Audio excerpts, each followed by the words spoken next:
En solo, genre quand tu joues à Red Dead en solo, les gens sont calculés que dans la zone où t'es toi. En dehors de ta zone, il y a des techniques pour storer les trucs et les ressortir quand il faut et tout. Mais là, sur un serveur comme ça, c'est très compliqué parce que foutre des PNJ qui bougent et qui interagissent avec les trucs, c'est alourdir beaucoup le serveur, quoi. Ah putain, mon saut sur un cheval là. En plus, le pire, il commence à me tirer dessus et tout. Au début, je me dis, je vais le fumer. Mais je me dis, ah mais non, mais il faut que je joue RP. C'est-à-dire qu'après, après, c'est la galère. Donc, je suis bien obligé de me barrer. Ah, et quand je me suis barré et que j'ai vu que j'avais un trou dans l'épaule, j'ai fait, ah putain. J'ai fait, bah oui, bah il faut le jouer, hein. Au début, c'est pour ça, au début, j'ai pas percuté, hein, qui m'avait touché. Ouais, c'est compliqué. Bah écoutez, content que ça vous ait plu pour une première, hein. C'était pas simple. Il y avait des moments plus intéressants que d'autres, mais c'est normal, hein, dans ce genre de truc, hein.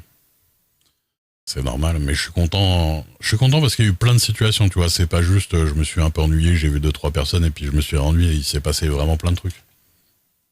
Donc c'est vraiment cool. C'est franchement vraiment cool. Bah c'est gentil, c'est gentil. Il y a un truc que je suis content, c'est que j'arrive à être naturel à peu près et à avoir des conversations à la con. Mais j'aime bien en plus placer des petits trucs marrants aussi. Ça, je vous avoue que quand j'arrive à partir avec quelqu'un, quand il y a quelqu'un qui est avec moi et on sort des trucs un peu marrants tous les deux et que, tu vois, ça, lui comme moi ou elle comme moi, on va pas trop loin dans le HRP, tu vois, mais on reste dans le RP, mais qu'on dit des trucs un peu marrants. Moi, j'aime bien ça. Sans partir vraiment dans la grosse rigolade tout le temps, hein. Mais c'est bien que, moi c'est ça que j'aime bien faire, j'avoue. Et j'espère que ces moments-là vous ont plu aussi, parce que ça m'a bien plu également. Et puis après, bah, de toute façon, le petit côté nature et tout. Mais c'est vrai qu'il y avait vraiment pas beaucoup d'animaux, hein. Je pense que les animaux aussi, il y en a pas beaucoup qui spawnent pour pas trop alourdir le serveur.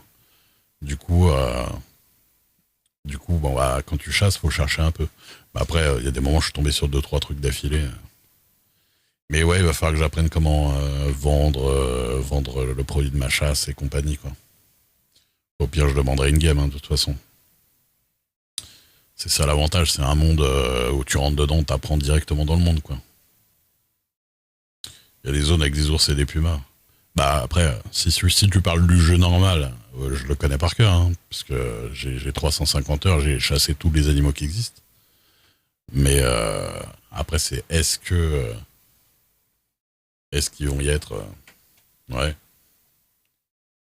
Bah écoute, tant mieux, hein, de toute façon. De toute façon, je pense qu'il y a à peu près moyen de trouver à peu près tous les animaux, mais c'est juste que le spawn doit être pauvre, quoi. Donc, faut avoir la chance que l'animal que tu veuilles spawn, mais un petit peu au pif, tu dois trouver. Moi, je sais qu'en solo, par exemple, les animaux spawnent à peu près toujours aux mêmes endroits. Donc, par exemple, si je veux farmer de l'ours, je sais où aller et j'ai des ours à volonté. Je peux revenir avec 10 pots d'ours si je veux. Bon, je peux en transporter qu'une, mais même les pots de. Enfin, j'ai des photos où j'ai tué 10 cougars, tu vois, ou des trucs comme ça. Alors, c'est le même qui repop à chaque fois, en fait. Les alentours de Saint-Denis, c'est pas trop pour la chasse. Alors, les marécages et tout, tu peux, hein, il y a des sangliers.